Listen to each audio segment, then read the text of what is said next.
નમસ્કાર દોસ્તો, સ્વાગત છે આપ સર્વનું તમારી પોતાની યુટ્યુબ ચેનલ ઓશન જ્ઞાન લાઈવ પર। આજના વિડીયોમાં આપણે ધોરણ 6ના સ્વ અધ્યયન પોથીના ભાગ નંબર 6માં આવેલ ગુજરાતી વિષયના પાઠ નંબર 18 એકલો જાને રે તેમનું સંપૂર્ણ સોલ્યુશન આપણે આ વિડીયોની અંદર જોઈશું। તેમની સ્વ અધ્યયન પોથીનું પોસ્ટર પણ અહીં આપેલ છે, જે તમે અહીં જોઈ શકો છો। તો ચાલો વિદ્યાર્થી મિત્રો, આપણે શરૂઆત કરીએ। પ્રશ્ન નંબર 1, એકલો જાને રે ગીતમાંથી ગમતા શબ્દ અહીં લખો અને એ શબ્દમાંથી 5 શબ્દોના અર્થ લખો। તો જોઈએ, નંબર 1 હાક, નંબર 2 એકલો, રસ્તો, સંઘર્ષ, વિશ્વાસ, હિંમત, આગળ, જીત, ભવિષ્ય અને સાથ। શબ્દોના અર્થ જોઈએ તેમાં નંબર 1 હાક એટલે બોલાવવું, પોકાર। નંબર 2 એકલો એટલે એક જ વ્યક્તિ। નંબર 3 સંઘર્ષ, પ્રયત્નો સાથેની લડત। નંબર 4 વિશ્વાસ, ભરોસો। નંબર 5 હિંમત તો સાહસ, ધૈર્ય। પ્રશ્ન નંબર 2, પ્રશ્ન 1માં તમે લખેલા શબ્દ અને તેના અર્થના આધારે વાક્ય લખો। જોઈએ આપણે હવે વાક્ય। નંબર 1, મુશ્કેલીમાં તેણે મિત્રને મદદ માટે હાક મારી। નંબર 2, તે એકલો હોવા છતાં હિંમતથી આગળ વધ્યો। નંબર 3, સંઘર્ષ દ્વારા જ માણસ જીવનમાં સફળ બને છે। નંબર 4, પોતાની શક્તિ પર વિશ્વાસ રાખવો જરૂરી છે। નંબર 5, હિંમત રાખવાથી દરેક મુશ્કેલી પાર કરી શકાય છે। વિદ્યાર્થી મિત્રો, ઓશન જ્ઞાન લાઈવ પર ધોરણ 6 થી 8ના વિદ્યાર્થીઓ માટે બ્રહ્માસ્ત્ર બેન્ચ જે લોન્ચિંગ નિમિત્તે પ્રથમ 60 વિદ્યાર્થીઓને 60% ડિસ્કાઉન્ટ છે। તેમની પ્રાઇસ છે 2200 રૂપિયા। અહીં મોબાઈલ નંબર આપેલો છે 70 46 22 22 54। એપ્લિકેશન છે ઓશન જ્ઞાન લાઈવ, જે પરથી પણ તમને મળી જશે। તેમાં વિષય છે ગણિત, વિજ્ઞાન અને સામાજિક વિજ્ઞાન અને અંગ્રેજી। તો વિદ્યાર્થી મિત્રો, આ બ્રહ્માસ્ત્ર બેન્ચનો જરૂરથી લાભ લઈ લેવો। પ્રશ્ન નંબર 3, નીચે આપેલા ચિત્રનું વર્ણન 7-8 વાક્યમાં લખો। જો અહીંયા ચિત્ર આપેલું છે તેનું 7-8 વાક્યમાં વર્ણન આપણે લખીએ। આ ચિત્રમાં એક નાનું ઘર બાંધવામાં આવતું દેખાય છે। ઘર ઈંટોથી બનેલું છે અને તેની ઉપર લાકડાની ઢાળવાળી છત તૈયાર થઈ રહી છે। ઘરના એક બાજુ ચીમની પણ દેખાય છે। ઘરના દરવાજા પાસે એક નાનો બાળક ઊભો રહીને ઘરને ધ્યાનથી જોઈ રહ્યો છે।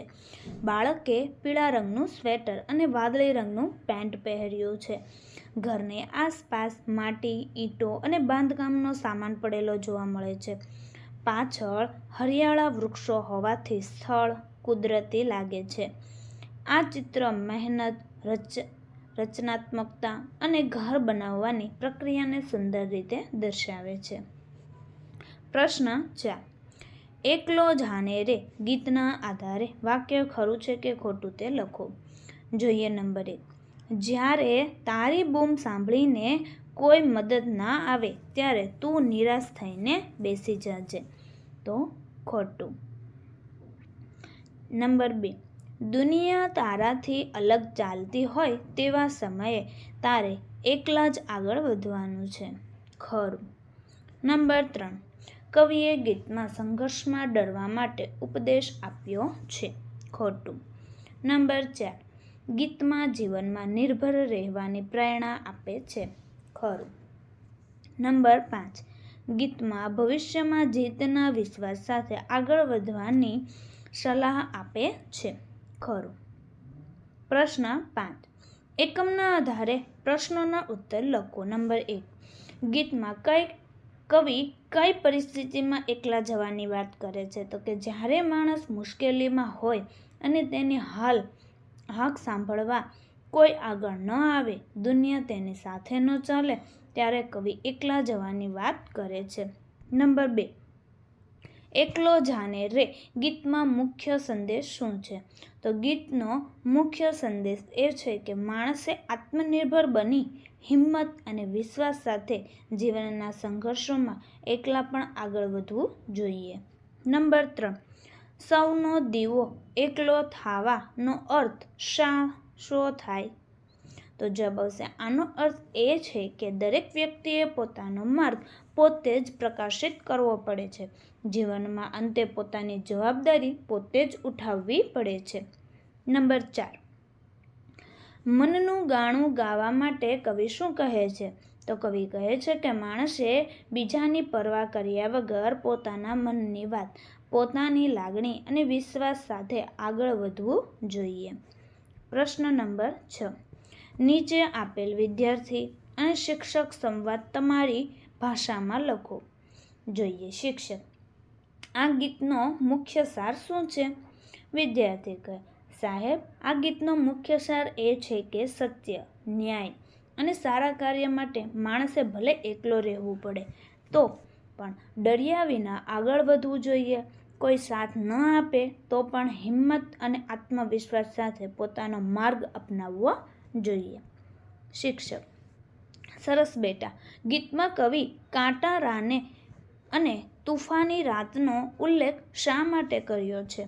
તો વિદ્યાર્થી કહે છે, સાહેબ, કાંટા રાને જીવનની મુશ્કેલીઓ અને સંઘર્ષોનું પ્રતીક છે અને તુફાની રાત અંધકાર, ભય અને કઠિન પરિસ્થિતિઓ બતાવે છે.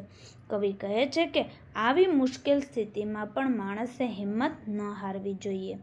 વિદ્યાર્થી: સાહેબ, કાવ્યમાં એકલો જ હાને રે, એકલો જ હાને રે એવું શા માટે કહે છે? શિક્ષક કહે છે, બેટા, કવિએ સમજાવવા માગે છે કે સારા કાર્ય માટે ક્યારેય માણસે એકલાએ જ આગળ વધવું પડે છે. જો કોઈ સાથ ન આપે તો પણ આત્મવિશ્વાસ, સત્ય અને ધ્યેય પર અડગ રહીને આગળ વધવું એ જ સાચી બહાદુરી છે. તો વિદ્યાર્થી મિત્રો, આ ઓશન જ્ઞાન લાઈવની અંદર હાલ તમે ધોરણ 6 ની અંદર અભ્યાસ કરો છો. આવતા વર્ષે ધોરણ 7 ની અંદર જે એક બ્રહ્માસ્ત્ર બેન્ચમાં તમને શું શું મળી રહેશે તે આપણે જોઈએ. તો કે બ્રહ્માસ્ત્ર બેન્ચની અંદર હાલ તમને ધોરણ 6 ના દ્વિતીય સત્રાંત પરીક્ષા પેપર પ્લસ સોલ્યુશન, ધોરણ 6 માટેના દ્વિતીય સત્રાંત પરીક્ષાના અસાઇનમેન્ટ અને આવતા વર્ષના ધોરણ 7નો સંપૂર્ણ અભ્યાસક્રમ, ધોરણ 7ના બધા જ વિષયના સ્વાધ્યાયના સોલ્યુશન, ધોરણ 7ના બધા જ વિષયની સ્વ અધ્યયન પોથીના સોલ્યુશન અને બીજું ઘણું બધું પણ તમને મળી રહેશે. તો આ ધોરણ 7ની એક બ્રહ્માસ્ત્ર બેન્ચમાં જે સ્વ અધ્યયન પોથીના સોલ્યુશનની ફ્રી PDF તમને મળી રહેશે.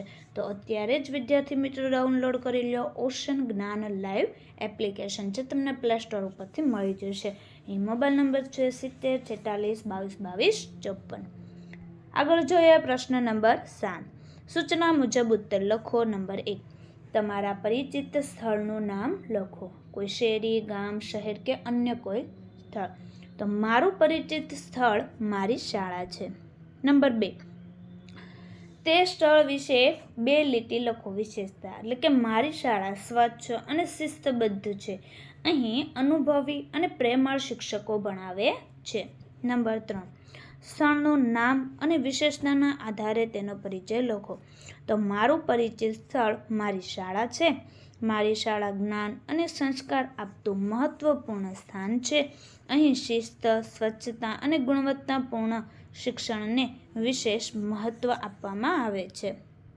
પ્રશ્ન 8, કોઈએ તમને કોઈ કામમાં મદદ ન કરી હોય અને છતાં પણ તમે પૂર્ણ કર્યું હોય તેના વિશે લખો. તો તેમનો જવાબ અહીં તમને આપેલો છે, જે તમે ધ્યાનપૂર્વક જોઈ શકો છો અને લખી શકો છો. ત્યાર પછી આપણે જોઈએ પ્રશ્ન નંબર 9. બસ મુસાફરીની ટિકિટનો અભ્યાસ કરી પ્રશ્નોના ઉત્તર લખો. અહીં બસની એક મુસાફરીની ટિકિટ આપેલી છે. જોઈએ તેના પ્રશ્ન નંબર 1. ટિકિટનો દર કેટલો છે અને કેટલા મુસાફરે યાત્રા કરી? ટિકિટનો દર 30 રૂપિયા છે અને એક મુસાફરે યાત્રા કરી. નંબર 2, આ બસ કયા ડેપોની છે? આ બસ રાજકોટ ડેપોની છે. નંબર 3, જો તમે આ બસમાં મુસાફરી કરી હોય તો કઈ તારીખ અને ક્યાં સમય? તો કે આ બસમાં મુસાફરી 13/6/2020 રોજ સાંજે 16:43:58 વાગ્યે કરવામાં આવી હતી. બસ નંબર 4, બસ કુલ કેટલા કિલોમીટર ચાલશે? તો કે બસ કુલ 36 કિલોમીટર ચાલશે. નંબર 5, બસમાં મુસાફરી કરવાનો અનુભવ લખો. તો બસમાં મુસાફરી કરવાનો અનુભવ સુખદ અને આરામદાયક રહ્યો. મુસાફરી દરમિયાન રસ્તાનું દ્રશ્ય આનંદદાયક લાગ્યું.